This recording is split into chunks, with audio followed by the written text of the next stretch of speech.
Olá, Deus abençoe a todos vocês, irmãos, irmãs da mesma preciosa fé.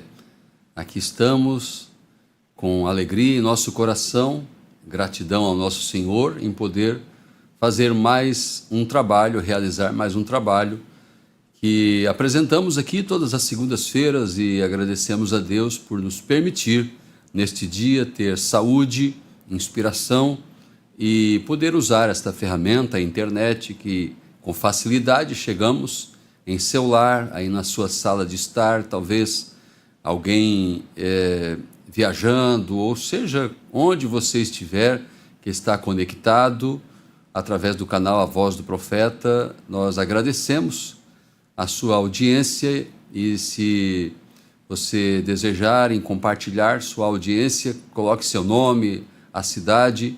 E isso tudo é para nós uma maneira de nos reanimar no trabalho, saber que nosso esforço não é em vão e que estamos chegando até seus ouvidos, seu lar e, acima de tudo, em seu coração, porque falamos não de nós mesmos, mas falamos da palavra dele.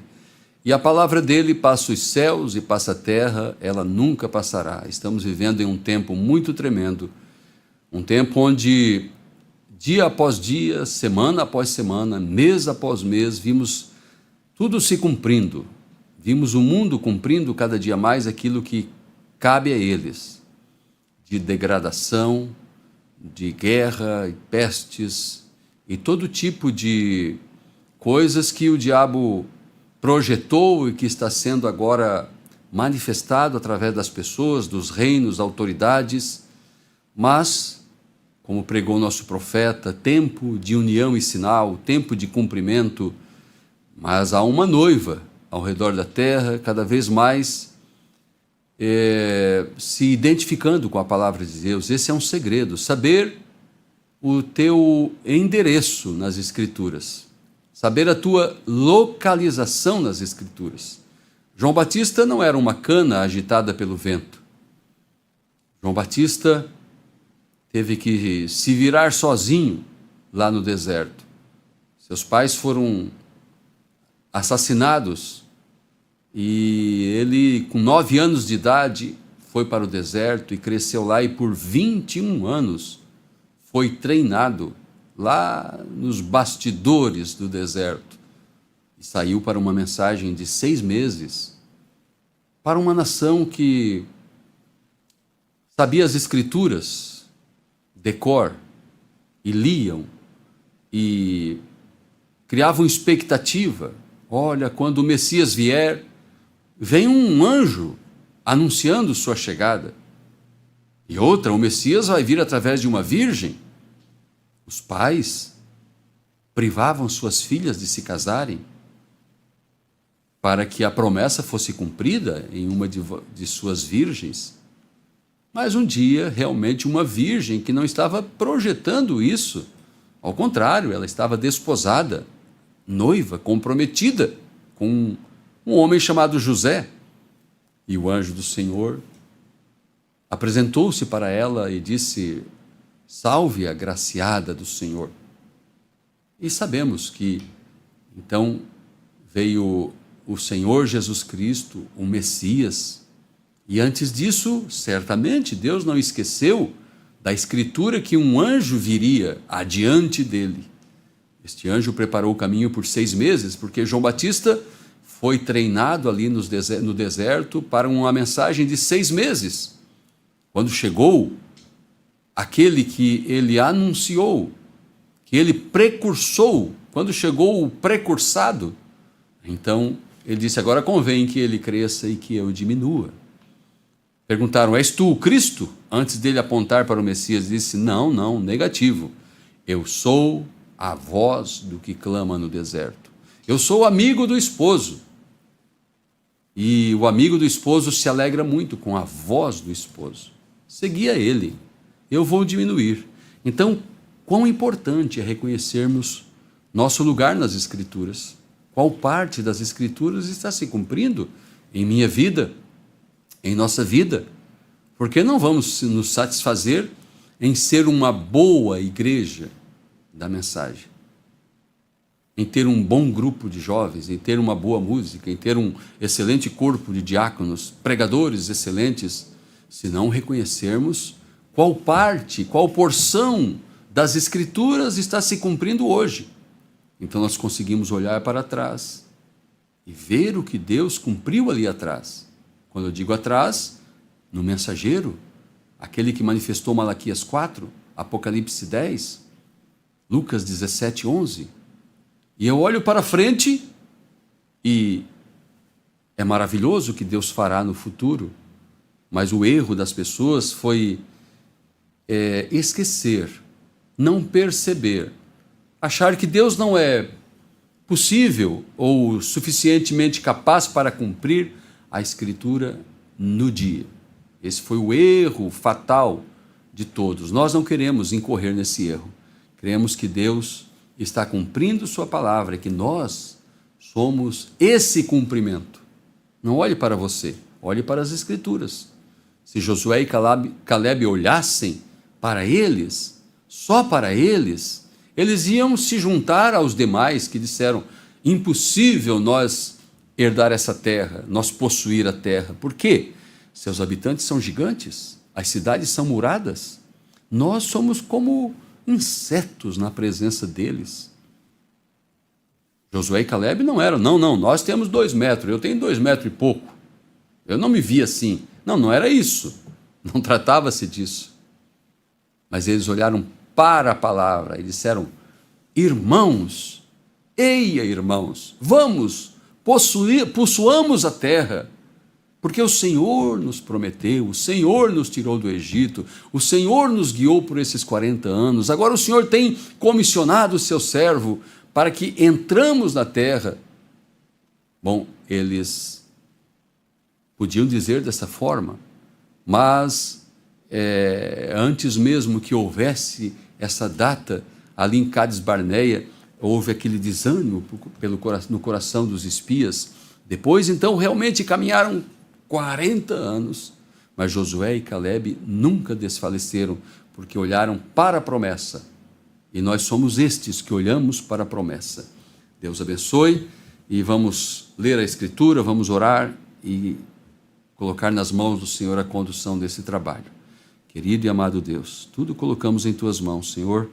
O Senhor venha com mais uma porção, ó Pai, e ajuda-nos a caminhar por esta vereda de luz, esta vereda de graça, de misericórdia, esta vereda de revelação, pois a Tua palavra diz que o caminho do justo é como a luz da aurora que vai brilhando mais e mais até ser dia perfeito. Chegamos no dia perfeito, Senhor, que ninguém venha, Senhor, sentir-se cansado, desorientado, mas em expectativa, Senhor, e em comunhão contigo, caminhando neste caminho de revelação. No nome de Jesus Cristo, eu peço que o Senhor nos conduza por tua bondade. Amém. Vamos ler uma escritura concernente ao nosso título de hoje. Ela se encontra no livro de Cantares, no capítulo 6, e no capítulo 6, versículo 10 até o 13, que diz assim: quem é esta que aparece como a alva do dia? Formosa como a lua, brilhante como o sol, terrível como um exército com bandeiras? Desci ao jardim das nogueiras para ver os frutos do vale, a ver se floresciam as vides e brotavam as romãzeiras. Antes de eu o sentir, me pôs a minha alma nos carros do meu nobre povo. Volta, ó Sulamita, volta, volta para que nós te vejamos. Porque olhais para a Sulamita como para as fileiras de 2 exércitos? Nosso título nesta noite está aqui no versículo 10. Esta que aparece formosa como a lua, brilhante como o sol. Aparece o nome desta que é formosa como a alva do dia, também terrível, como um exército com bandeiras. Existe uma carta ao livro, ou melhor, no livro de Apocalipse, capítulo 3, a carta a Laodiceia. E deveria ser uma carta de muito elogio, porque é uma carta do tempo do fim. Haveria uma igreja no tempo do fim, uma igreja que seria um resplendor. Porque se olharmos ali no gráfico das eras, a luz que não apareceu em Tiatira, ela começou a aparecer em Sardes, com Lutero, em Filadélfia, com Wesley, e naturalmente era para ela resplandecer na era de Laodiceia, repetindo o que fora em Éfeso.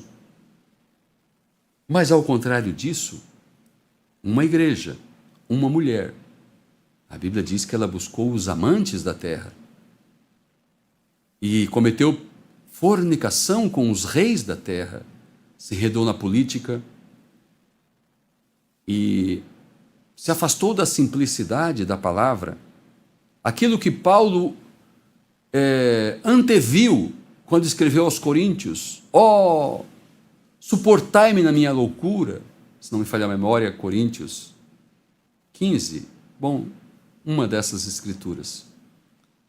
Suportai-me, porém, ainda, porque estou zeloso de vós com o zelo de Deus, para vos apresentar como uma virgem pura, como uma noiva, a um marido, a saber, a Cristo. Mas temo que, assim como Eva se afastou e teve seus sentidos corrompidos pelo diabo, vocês também tenham vossos sentidos corrompidos por Satanás e se apartem da simplicidade que é em Cristo Jesus. Aquilo que Paulo viu começou a se desviar, a igreja começou a se desviar, tomaram um rumo estranho. Tanto é que lá na era de Pérgamo, que quer dizer inteiramente casados, foi um prenúncio do que acontece aqui em Laodiceia. Sabia que Pérgamo e Tiatira, as duas eras escuras, malignas, satânicas, estão derramadas aqui dentro em Laodiceia. Por isso, curiosamente, lá em Apocalipse, quando fala sobre Pérgamo, diz: eu sei onde vocês habitam, que é o trono de Satanás. Meu Deus! Mas aqui, voltemos aqui para nossa leitura, que é um elogio muito tremendo a uma esposa. O esposo está falando para a esposa, falando de suas virtudes. Elogio tremendo. E este elogio é a uma igreja, porque mulher na Bíblia é igreja. E agora chegou o tempo do Senhor Jesus Cristo ter uma noiva, uma esposa. Ora, chegou até mesmo o tempo da ceia das bodas do Cordeiro. Chegou o tempo do casamento, o tempo da ceia das bodas do Cordeiro, chegou o tempo das bodas, o tempo da ceia das bodas do casamento, a ceia das bodas do Cordeiro, melhor dizendo, 3 anos e meio. Depois o tempo do milênio, que é como a lua de mel. Então, a nova Jerusalém, a esposa e o esposo, e viveram felizes para sempre. Mas chega aqui no tempo final, na era de Laodiceia, essa esposa não aparece. João disse que viu uma prostituta. Ela estava embriagada com o sangue dos santos. Ela deveria aparecer como uma igreja pura, limpa, casta, mas apareceu como uma prostituta bêbada, adornada com ouro, pedras preciosas, mostrando a situação da igreja laodiceana ou laodicense, se assim querer, a situação espiritual. Mas aqui no livro dos Cantares de Salomão, um tipo de Cristo. Por isso, eis aqui quem é maior do que Salomão, Por isso Jesus disse: eis aqui quem é maior do que Salomão. Está aqui quem é maior que Salomão. Por isso o irmão Branda pregou por 14 vezes: eis que está aqui quem é maior do que Salomão. Ele não estava falando dele, ele estava falando daquele que ele apresentou. Como João Batista apresentou o esposo e disse: agora convém que ele cresça e eu diminua. Agora um profeta nesse tempo, um João Batista mais uma vez, um Elias, apresenta o Messias, Cristo, a palavra, o Cordeiro 7 olhos, 7 chifres, o Cordeiro revelação, o Cordeiro de Deus que tira o pecado do mundo. Não o Nazareno, não um homem como a pintura de Hoffmann, mas a mesma unção que primeiramente foi manifestada através do mensageiro. Agora esta unção viria para casar-se com uma igreja, com uma noiva, porque ela aceitaria a palavra dele. Ele deu a sua palavra para ela e ela recebeu a sua palavra. Ele a pediu em casamento e ela disse: eu aceito, como a prima órfã lá fora do pavilhão. Sabes o que eu vim fazer aqui nesse tempo? Aí esse pavilhão aí, esse salão laodiceiano aí, com essas mulheres todas pintadas e cheias de presentes e dons que receberam através de seus chefes organizacionais, isso aí não me agrada. Isso aí tem lá em Chicago de monte. Mas eu vim procurar uma esposa. Tu sabe que eu estou aqui, por que você não está na festa? Oh, eu não tenho vestido, eu não sou digna, eu estou fora disso. Casarias tu comigo? Ela ficou toda vermelha por ali e aumentou a velocidade, esfregando ali os panelões, e disse: sim, sim, sim, eu aceito. Então, prepara-te. Ele veio e deu a sua palavra. Eu volto para te buscar. Então esta cena está acontecendo mais uma vez. Agora, nós não nos encontramos aqui no livro de Apocalipse, capítulo 3, como laodiceianos, dizendo que és rica e que não precisas de nada, mas eu digo que tu és pobre, que tu és miserável, que tu és cega, que tu és nua. Então, nenhum elogio para Laodiceia, que não produziu nenhuma partícula do que deveria produzir, representar na terra, que era mais uma vez uma igreja efesiana.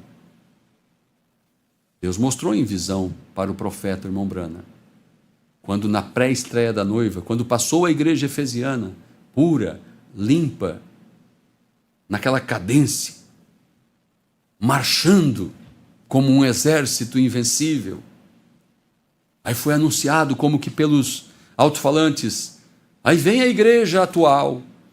Ele levantou-se para ver e vinha um bando de mulheres nuas, como um carnaval, ao som de batuque de rock and roll, e todas nuas.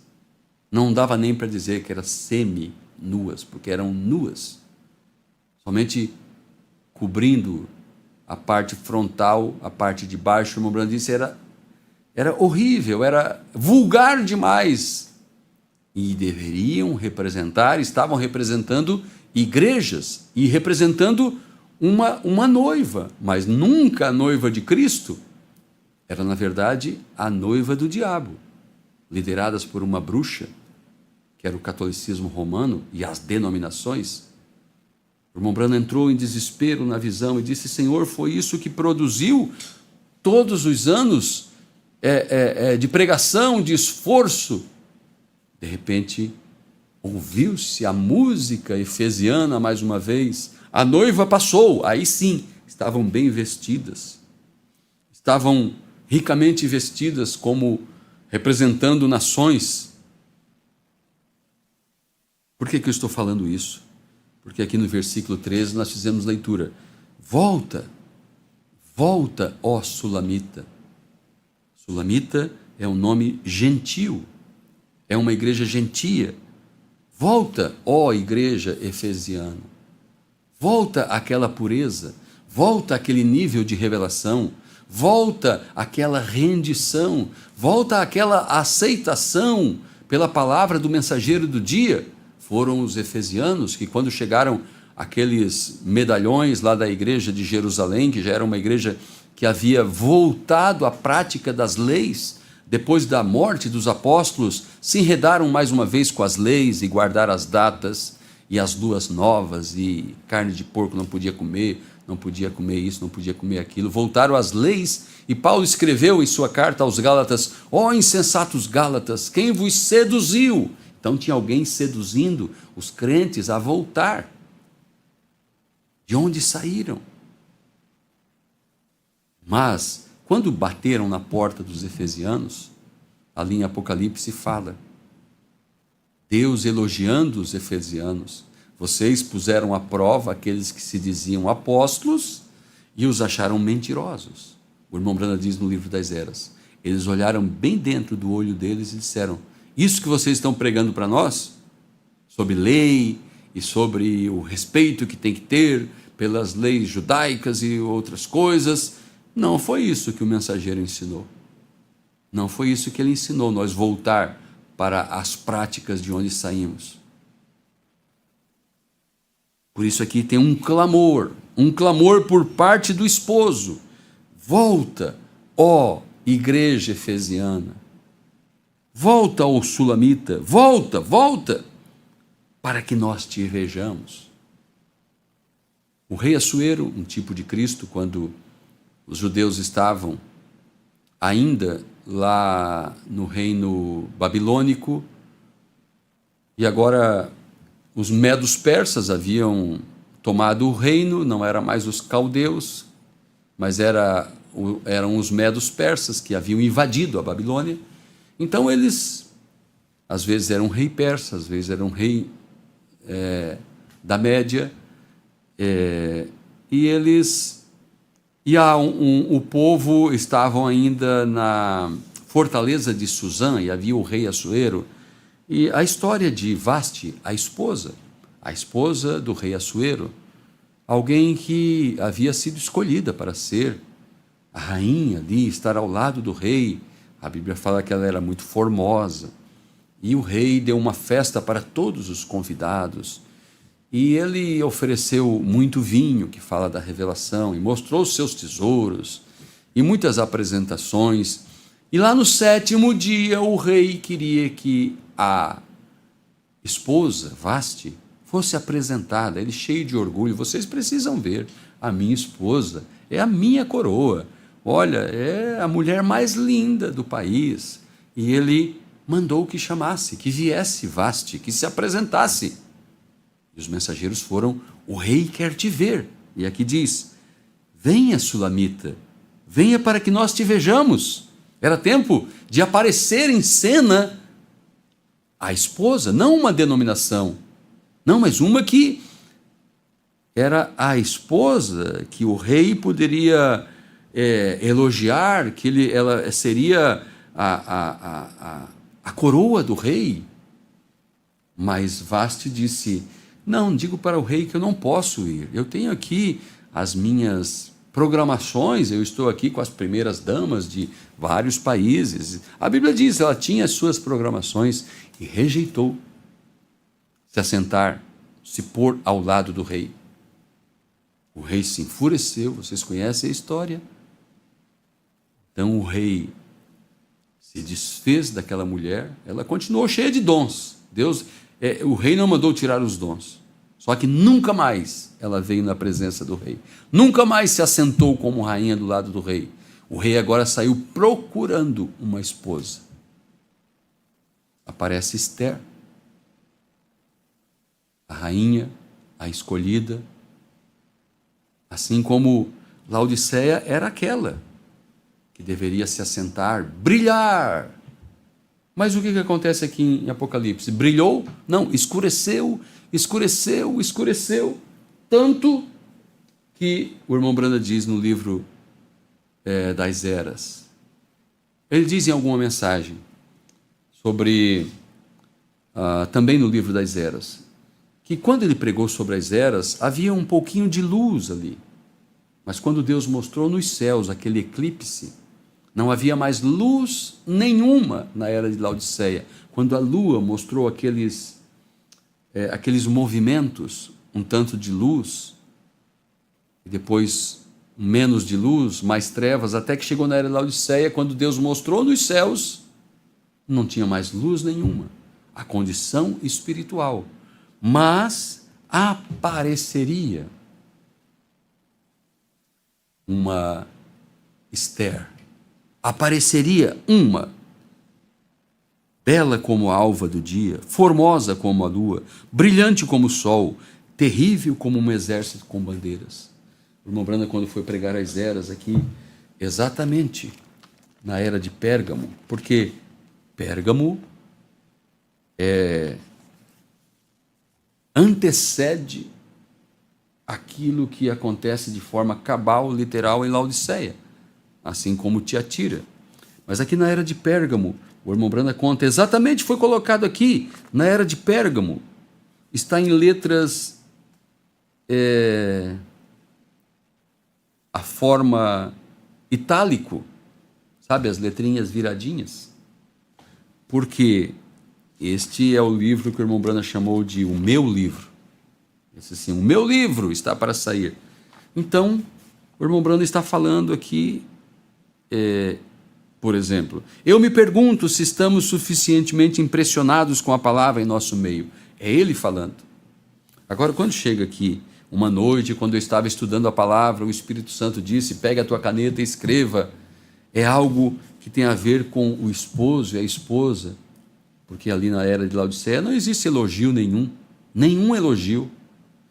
E aqui, uma carta, através do mensageiro, e o irmão Branda começa a falar, Deus presenteará Cristo com uma noiva querida, tirada da palavra. Ele começa a dizer, ela será um exército invencível, ela se parecerá com ele, à medida que se aproxima dele, será a pedra de coroa, e começa elogios e elogios, por quê? Apareceu uma igreja, brilhante como a alva, formosa como a lua, brilhante como o sol, porque no natural, uma mulher, na Bíblia, sempre representou uma igreja. Uma mulher representa uma igreja. E nós vimos que Salomão, por isso Salomão teve tantas mulheres, porque nós formamos um corpo místico, que formamos uma igreja, uma noiva, uma esposa. Por isso ele começa a falar, a mulher sábia edifica sua casa, a mulher virtuosa é a coroa de seu marido. Ele fala no livro de Provérbios, quem encontra uma esposa acha algo excelente, alcançou o favor do Senhor. E ele também fala das mulheres que não guardam sua posição. Ele fala de uma má mulher, ele fala de uma mulher, como diz em Provérbios 27, ele diz, o gotejar contínuo em dia de chuva e a mulher contenciosa, uma e outra coisa são semelhantes. Ele diz, é melhor morar num deserto do que com a mulher rixosa, irritadiça. Bom, Salomão conhecia bem de mulheres, né? Mas uma dama é um tesouro, uma esposa é uma coroa. Assim o Senhor Jesus Cristo.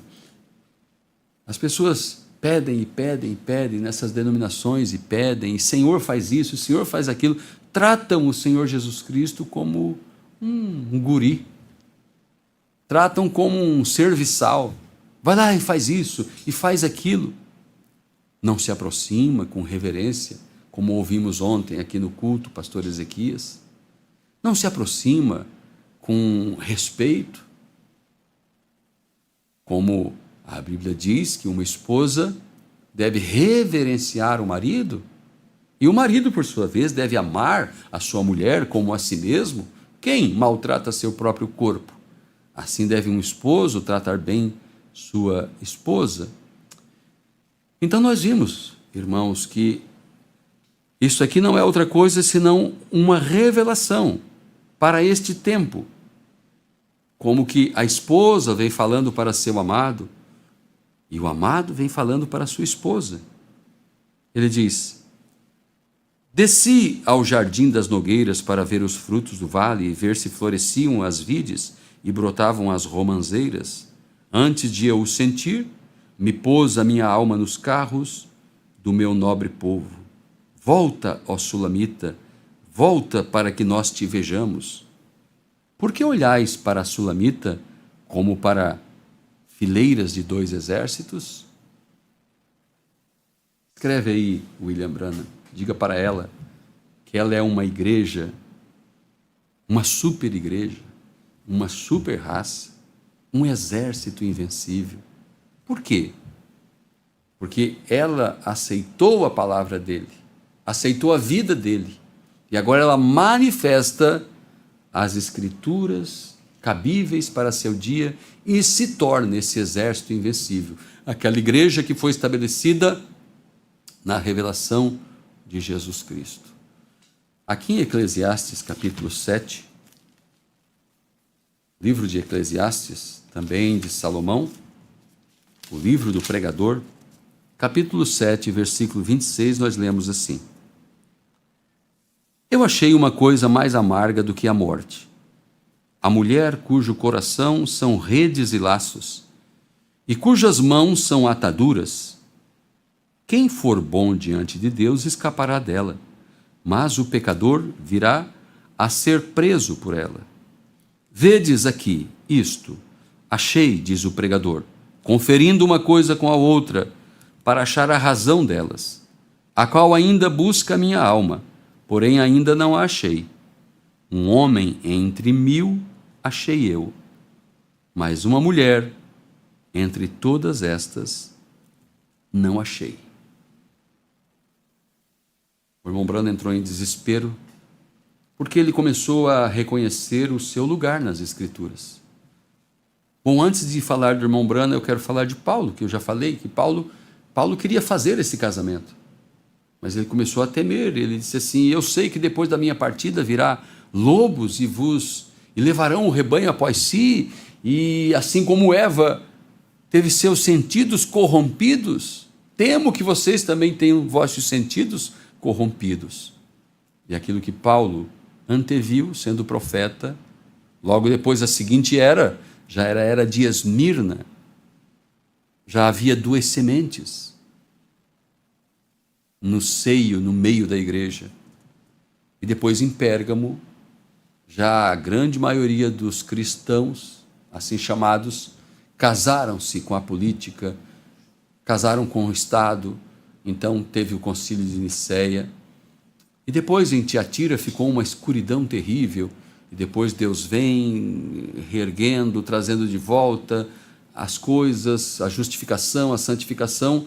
Bom, voltamos ao ponto, chegou o tempo do casamento, agora sim, é o final, é a última era, é o tempo que esta era deveria brilhar, resplandecer o sol, ultrapassar, ou pelo menos repetir, vamos dizer, repetir a era de Éfeso, uma era dourada, uma era onde teve uma igreja que acompanhou o nível de revelação de seu mensageiro, mas ao contrário disso foi escuridão.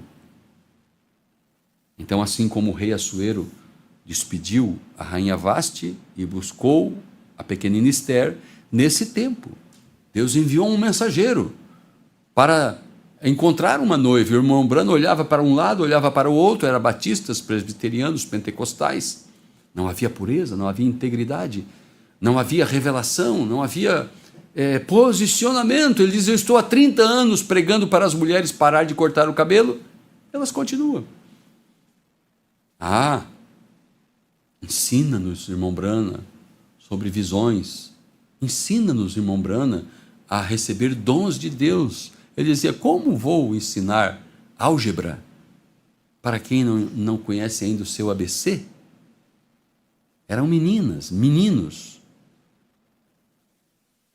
e mocinhas namoradeiras que só queriam presentes, não o comprometimento, não ser uma esposa, não ter uma posição, não queriam os dons, mas queriam namorar com o mundo. E até que, como já falamos, Deus mostrou a pré-estreia da noiva e descansou o coração de seu servo mensageiro. Não haverá uma noiva, haverá uma esposa, haverá um povo.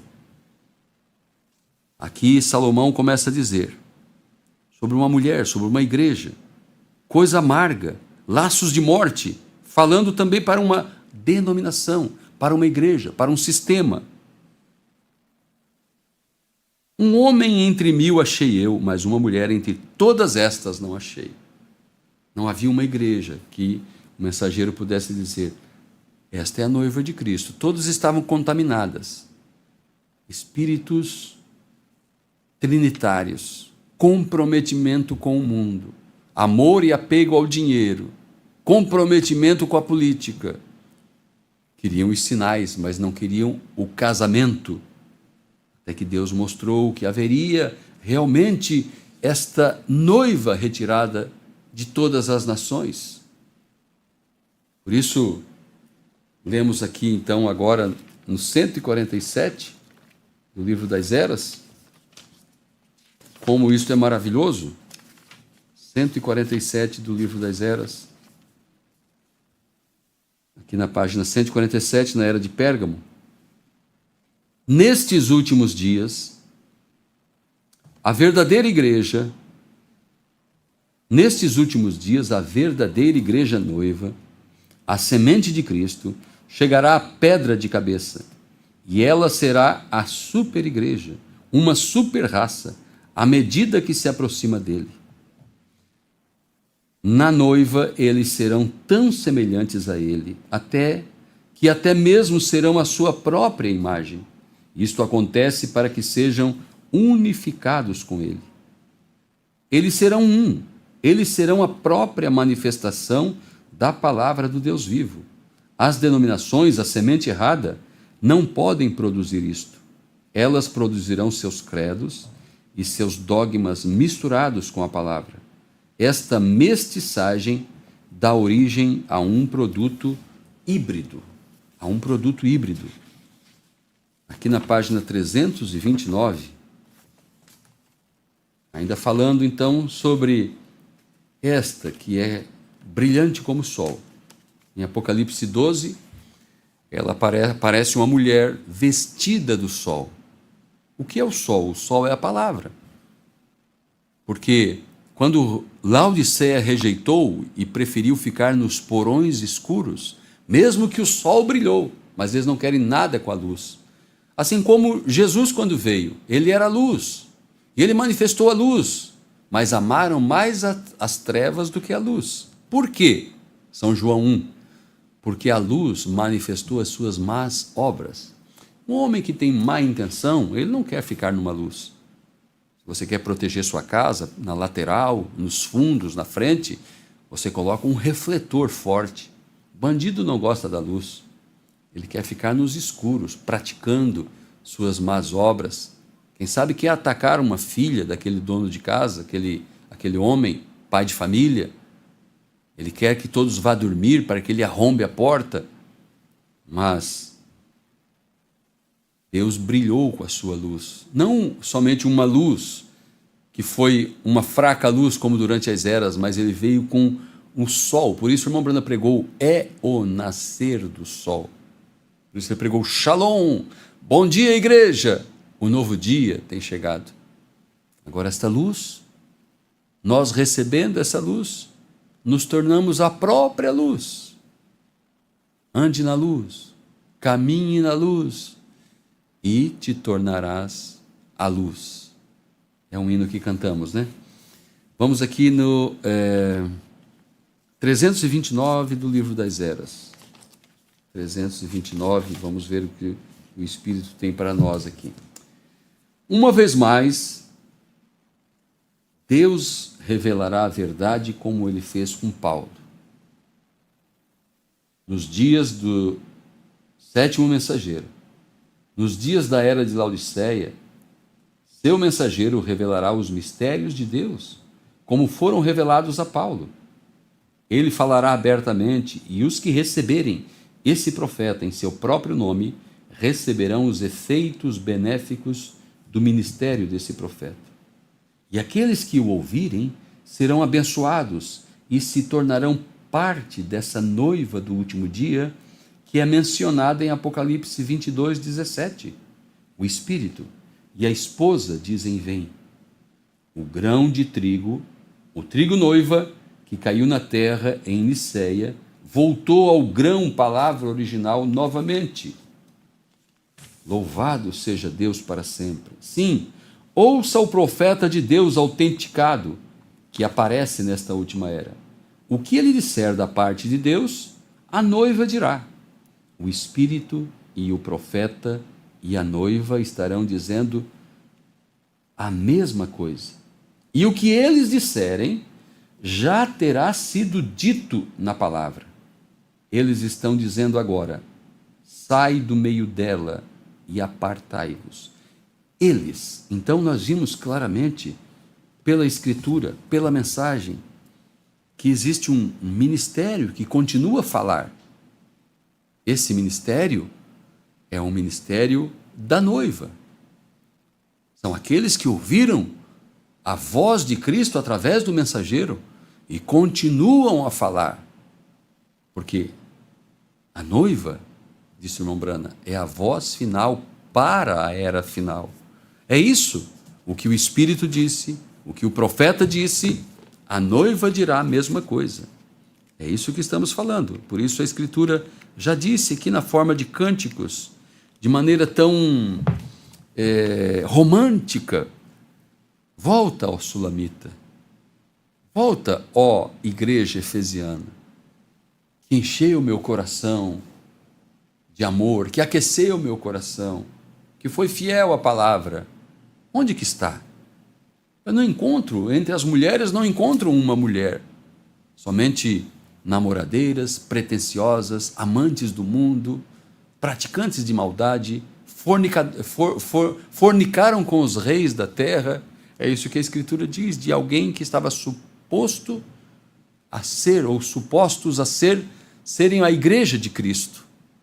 Mas aqui aparece uma radiante como o sol, vestida do sol, resplandecendo, formosa como a lua que na ausência do sol reflete luz para a terra. Vamos aqui nas eras 306. Uma breve consideração da história da igreja provará quão exato é este pensamento. Na tenebrosa Idade Média, a palavra esteve quase que inteiramente fora do alcance das pessoas. Mas Deus enviou Lutero com a palavra. Os luteranos falaram por Deus naquele tempo. Porém, eles se organizaram e, novamente, a palavra pura foi perdida, porque a organização tende para dogmas e credos, e não para a simples palavra. Eles não mais podiam falar por Deus, então Deus enviou Wesley, e ele era a voz com a palavra em seu dia. As pessoas que receberam sua revelação de Deus tornaram-se cartas vivas e lidas e conhecidas por todos os homens na sua geração. Quando os metodistas falharam, Deus levantou outros, e assim tem prosseguido através dos anos, até que neste último dia há novamente outro povo na terra que, sob seu mensageiro, serão a voz final para a era final. Sim, Senhor, a igreja não é mais porta-voz de Deus. Ela é porta-voz de si própria. Por isso Deus está virando-se contra ela. Ou seja, a denominação, o sistema, o plano do homem. Ele a confundirá através do profeta e da noiva. Por quê? A voz de Deus estará nela. Está sim. Porque diz no último capítulo de Apocalipse, versículo 17. E o Espírito e a esposa dizem: vem. Uma vez mais, o mundo ouvirá diretamente de Deus, como no Pentecostes. Porém, evidentemente, essa palavra será repudiada, como na primeira era. Então, meus irmãos, minhas irmãs, que coisa maravilhosa isso. Achar o nosso lugar nas Escrituras. Achar o nosso endereço. Nos localizarmos nas Escrituras. Porque quem somos? Nós estamos ali em Apocalipse 10, do 8 ao 11. Depois de comer o livro, seguimos então profetizando mais uma vez. Sabe que o irmão Branham nunca entrou nesta área profundamente. Ele citou alguma coisa aqui, outra ali. Ele citou como profeta comendo o livro, lá na mensagem, o único lugar provido por Deus para adoração. Ele dizendo que nós somos refletores, então não estamos expressando nossas próprias vidas. Nenhum profeta expressou sua própria vida, mas viveram a vida de Cristo, viveram outra vida, não a deles, porque foram chamados, comissionados para expressar algo.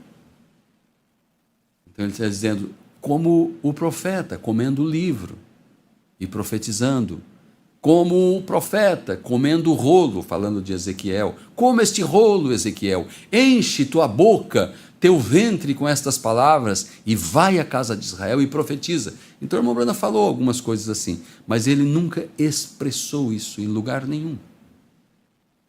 Porque isto era uma parte que ficaria para um cumprimento aqui. Uma continuidade, as engrenagens das Escrituras concordando para expressar a hora exata. Não vivemos mais nos dias de um movimento de um homem só. Este foi o William Marion Branham, Apocalipse 10, versículo 7, Lucas 17 e 30 e Malaquias 4, 5 e 6. Agora está em cumprimento. Eu acabei de ler. Você quer ser incrédulo? Quer ir contra a palavra? Continue. Mas você está errado, porque a Bíblia diz, a Bíblia termina assim, e o esposo e a esposa dizem, vem. Aquilo que o Espírito disse, que o mensageiro disse, a noiva estará dizendo. Sim, a noiva estará dizendo. Come o livro e profetiza mais uma vez. Eu quero ler da mensagem, como fui com Moisés, assim serei contigo.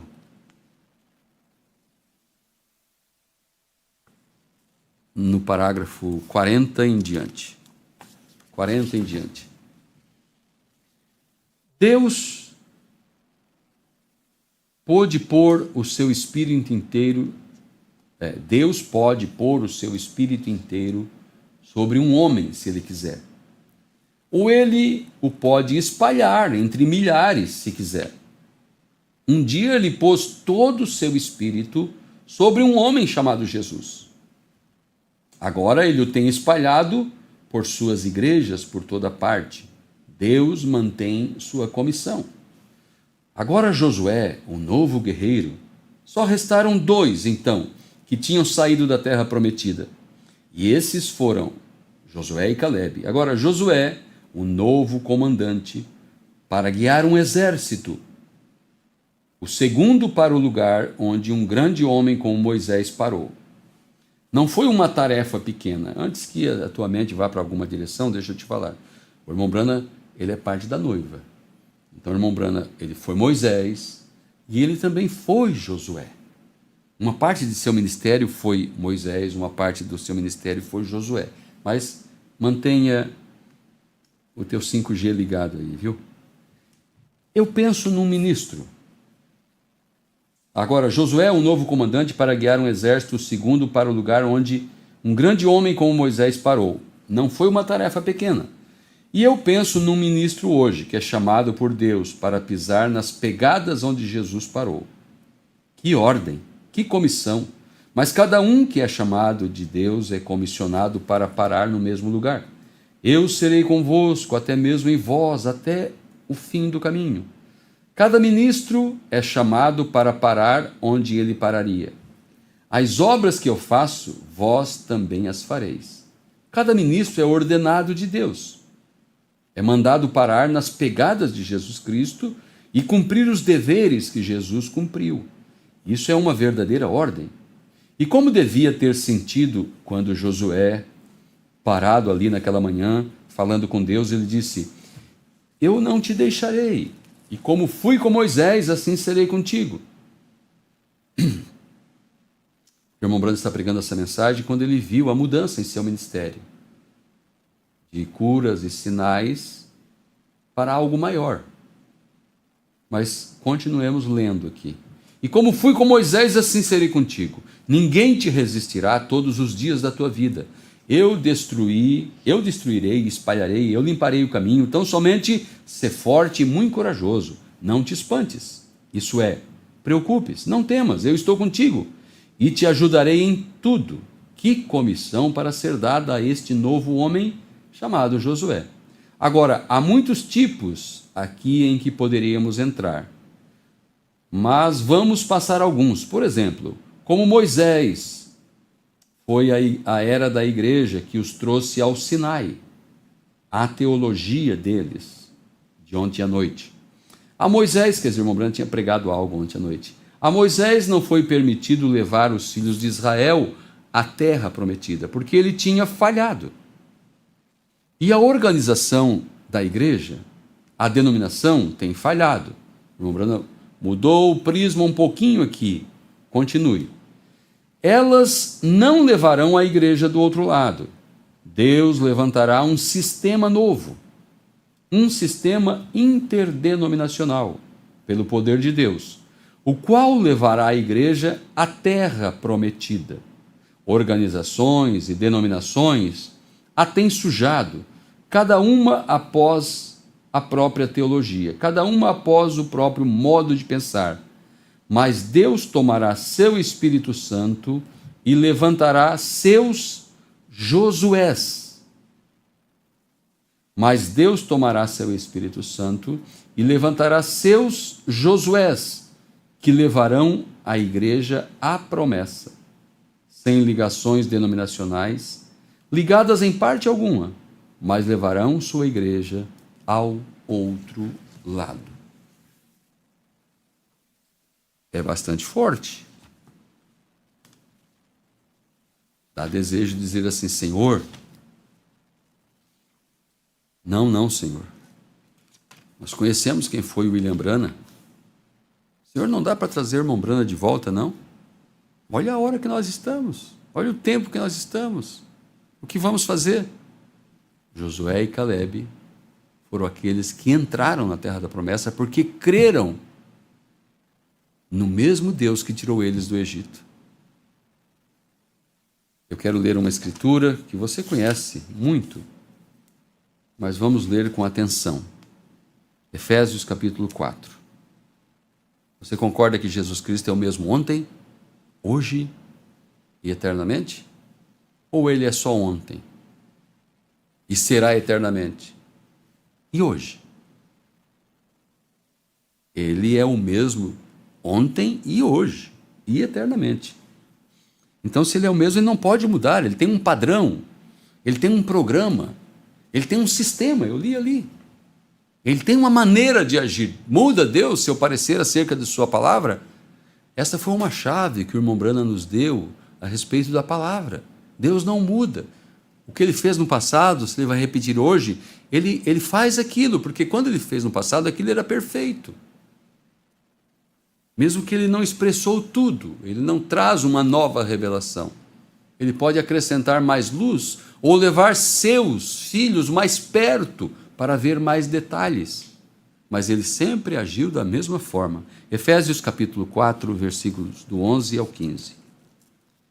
E ele mesmo deu uns para apóstolos, e outros para profetas, e outros para evangelistas, e outros para pastores e doutores, querendo o aperfeiçoamento dos santos, para a obra do ministério, para a edificação do corpo de Cristo, até que todos cheguemos à unidade da fé e ao conhecimento do Filho de Deus, a homem perfeito, à medida da estatura completa de Cristo, para que não sejamos mais meninos inconstantes, levados em roda por todo o vento de doutrina, pelo engano dos homens que com astúcia enganam fraudulosamente. Antes, seguindo a verdade em amor, cresçamos em tudo naquele que é a cabeça, Cristo. Maravilhosa é a palavra de Deus. Ela continua para todo sempre a verdade absoluta. Vamos nesse momento orar ao Senhor e agradecer por mais esse trabalho. Querido e soberano Deus, é a Tua palavra, Senhor.